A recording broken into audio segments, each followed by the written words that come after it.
La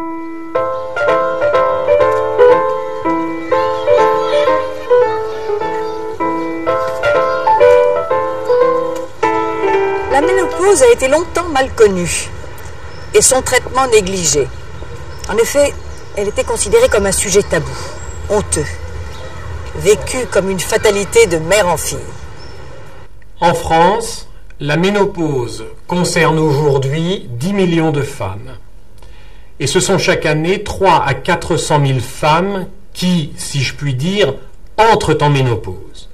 Il ne s'agit pas d'une maladie, mais d'un état physiologique durable. Compte tenu de l'espérance de vie, une femme à 50 ans devra vivre environ 30 ans avec sa ménopause. L'installation de la ménopause, c'est-à-dire l'altération progressive de la fonction ovarienne, se caractérise par une diminution de la fécondité, une irrégularité progressive des cycles. L'ensemble de ces troubles est dû à la carence, c'est-à-dire au manque en œstrogène qui caractérise la ménopause. Pour une femme, la ménopause est un nouvel épisode de la vie.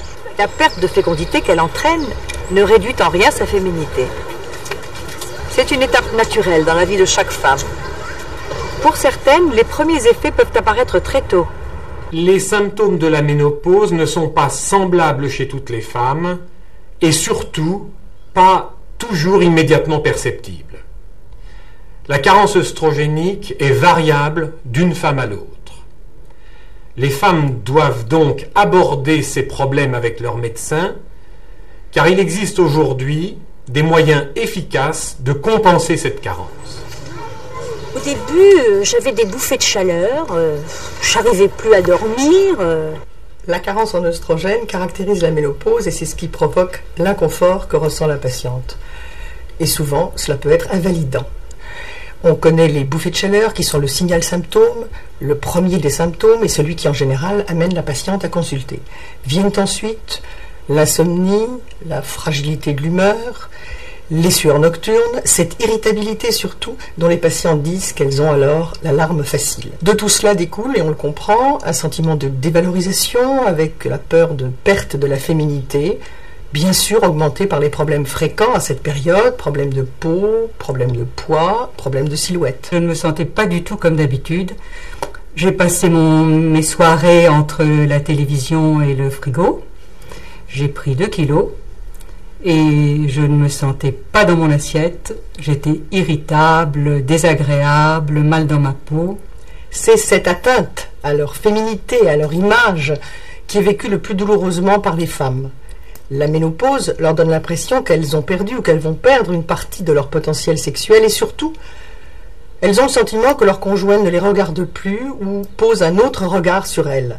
Elles se plaignent souvent de sécheresse vaginale, cette sécheresse qui va les conduire à une diminution de la fréquence des rapports sexuels, parfois même à l'abstinence, ce d'autant plus que des troubles urinaires, parfois même des infections, vont s'ajouter et la situation sera alors de plus en plus difficile pour elles. Tout cela, ce sont les manifestations immédiates de la ménopause. Mais il y a aussi des conséquences à moyen et long terme. Parce qu'il est capital, même si vous ne les percevez pas encore, de les connaître et surtout de les prévenir. À moyen terme, la ménopause provoque une augmentation du risque cardiovasculaire. En effet, la protection naturelle chez la femme due à la sécrétion en œstrogène va s'interrompre et le risque cardiovasculaire s'accroître pour rejoindre progressivement celui de l'homme et parfois le dépasser. En particulier, on observe une augmentation du mauvais cholestérol et une baisse du bon cholestérol. Parlons maintenant du risque d'ostéoporose. Qu'en est-il exactement ? La ménopause fait courir un risque d'ostéoporose. En effet, l'os est un matériau vivant qui se détruit et se reconstruit en permanence. La phase de reconstruction est nettement favorisée par les œstrogènes. À la ménopause, l'os se détruit plus qu'il ne se reconstruit. Il va donc perdre sa masse et sa résistance et devenir plus fragile. Il y a donc un risque de fracture du poignet, de tassements vertébraux et surtout de fracture du col du fémur dont on connaît la gravité. Au-delà de ces troubles, la ménopause peut aussi avoir d'autres conséquences. On sait aujourd'hui, depuis des travaux récents, que la carence en oestrogène a un impact sur les fonctions cérébrales. L'espérance de vie des femmes est en augmentation constante. Mais elle n'a de sens que si elle est associée au maintien de la qualité de la vie. Il y a une jolie formule qui le résume. Il ne faut pas ajouter des années à la vie, mais de la vie aux années. Il existe des moyens thérapeutiques qui atténuent les répercussions de la ménopause. C'est le traitement hormonal substitutif, qu'on appelle plus souvent THS. Ce THS existe, il faut expliquer aux femmes quels en sont les bénéfices et répondre aux éventuelles idées préconçues qu'elles pourraient formuler à son encontre.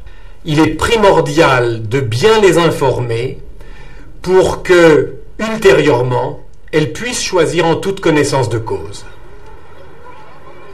Nous devons entamer une véritable politique de prévention des complications de la ménopause. Identifier les obstacles et les préjugés qui freinent l'utilisation du traitement.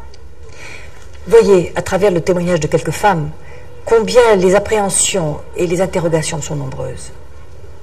Je redoutais de me faire médicaliser. Au début, toutes ces bouffées de chaleur, ces insomnies, tout ce mal-être, la peur de ne plus être une femme, une épouse, non, je n'ai pas osé consulter. Je n'en ai parlé qu'avec mon mari. C'était le seul qui pouvait, à mes yeux ou à mes oreilles, m'entendre, qui m'a conseillé de me faire aider par un psychologue ou d'en parler à un autre médecin traitant. La ménopause, je ne considère pas ça comme une maladie, je considère ça comme un passage obligé dans la vie des femmes. La femme enceinte n'est jamais considérée comme une malade. La femme ménopausée, pourquoi le serait-elle ? Je me souviens, moi, de ma grand-mère et de ma mère qui considéraient que la ménopause n'était pas une maladie, qu'il fallait laisser faire la nature, attendre. Un traitement hormonal, pourquoi pas ? Mon médecin me l'a conseillé. Quels sont les risques ? La prise de poids, éventuellement l'augmentation du risque de cancer. Est-ce que ça fait revenir les règles ? Et est-ce qu'on risque d'être enceinte à 50 ans ?